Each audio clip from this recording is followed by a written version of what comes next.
इस वक्त की बड़ी खबर जो गुजरात दंगों से जुड़ी हुई है। आपको बता दें, तीस्ता सीतलवाड़ की जमानत अर्जी के खिलाफ एसआईटी ने हलफनामा दायर किया है। जो याचिका दायर की है उस हलफनामे के जरिए सनसनीखेज खुलासा हुआ है कि तीस्ता सीतलवाड़ ने पैसे लिए थे तत्कालीन कांग्रेस अध्यक्ष के राजनीतिक सलाहकार से और दो मोड में ये पेमेंट ली गई थी। एक बार 5 लाख रुपए, दूसरी बार 15 लाख रुपए, दोनों ही बार ये कैश पेमेंट हुई थी। और साथ ही राज्यसभा भेजने को लेकर भी तीस्ता सीतलवाड़ लगातार लॉबिंग कर रही थी।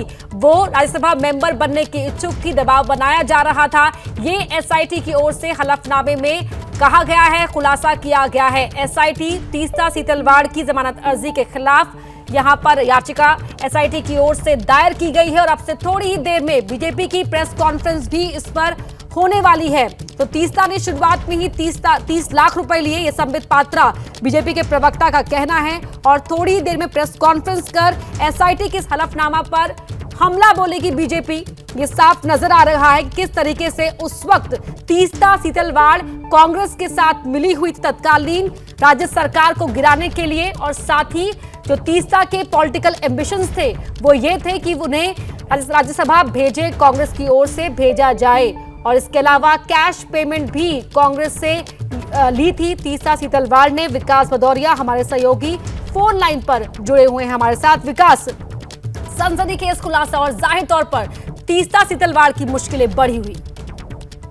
जी हाँ, बिल्कुल। तीस्ता सीतलवाड़ को पहले ही गुजरात पुलिस जो है मामले में गिरफ्तार कर चुकी है झूठे तथ्य और सबूत पेश करने के आरोप में। लेकिन अब जो खुलासे हो रहे हैं लगातार, जो मानव संसाधन विकास मंत्रालय से उनके एनजीओ को जिस तरह से आउट ऑफ वे जाकर एड दी गई, कानून के विरुद्ध दी गई, नियमों के खिलाफ जाकर दी गई, लगातार जांच जारी थी 2014 के बाद से। लेकिन इसमें कई अफसरों ने जो कि तीस्ता सीतलवाड़ को फायदा पहुंचाने में शामिल थे, इस जांच में काफी रोड़े अटकाए।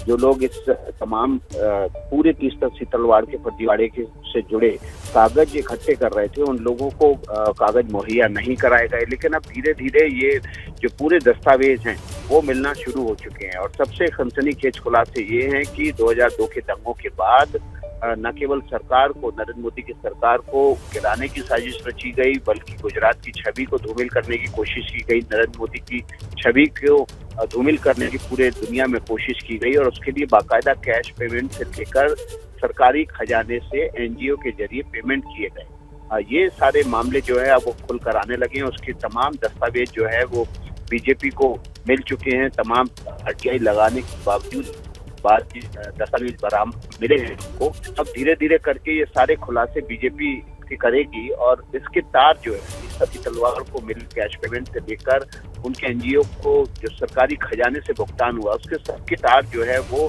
10 जनपद से जुड़ रहे हैं। और इसी बात का खुलासा करने के लिए आज बीजेपी के प्रवक्ता संबित पात्रा एक बड़ी प्रेस कॉन्फ्रेंस करने वाले हैं। और आने वाले दिनों में आप देखेंगे कि तीस्ता सीतलवाड़ से जुड़े हुए कई मामलों के खुलासे बीजेपी करेगी। तो गुजरात में जल्दी चुनाव भी होने हैं विकास, तो ऐसे में कह सकते हैं कि इन तमाम कड़ियों को जोड़ते हुए बीजेपी के हाथ एक सुनहरा मौका भी लग गया है, धारदार हथियार भी लग गया है कांग्रेस को घेरने का।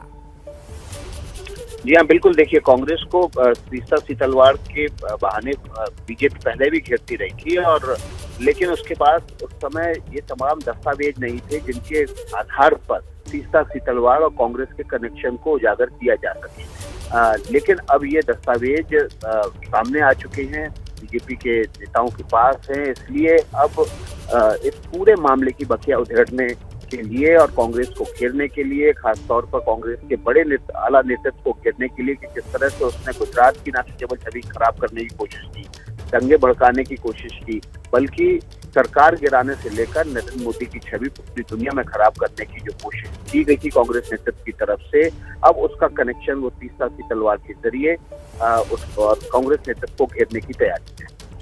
विकास, अब बने रहिए हमारे साथ। तो कांग्रेस के हाथ अब वो मजबूत दस्तावेज लग चुका है, एसआईटी का वो हलफनामा जिसके जरिए बीजेपी कांग्रेस पर और अटैकिंग मोड में नजर आ सकती है। अब से थोड़ी देर पर ये प्रेस कॉन्फ्रेंस और कांग्रेस की ओर से ये बयान आया है, अहमद पटेल पर लगे आरोप गलत है। कांग्रेस ने इस पूरे मामले पर अपना पक्ष रखते हुए कांग्रेस की ओर से ये कहा जा रहा है कि जो अहमद पटेल पर आरोप लगाए जा रहे हैं वो गलत है। तमाम आरोपों को कांग्रेस ने खारिज कर दिया है। इस वक्त की बड़ी खबर आपको बता रहे हैं। बीजेपी अब से थोड़ी देर में जहां प्रेस कॉन्फ्रेंस करने जा रही है, तो वहीं बीजेपी की प्रेस कॉन्फ्रेंस से पहले कांग्रेस की ओर से यह स्टेटमेंट कि अहमद आरोप पर लगे तमाम आरोपों को कांग्रेस ने खारिज कर दिया है, बेबुनियाद बताया है।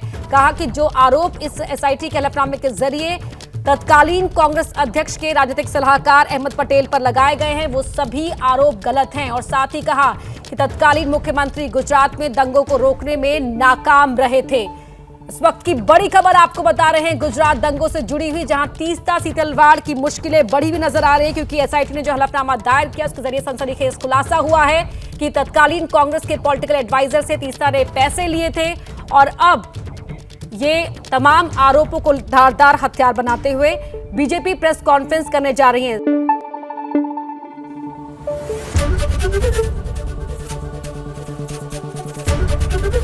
एबीपी न्यूज आपको रखे आगे।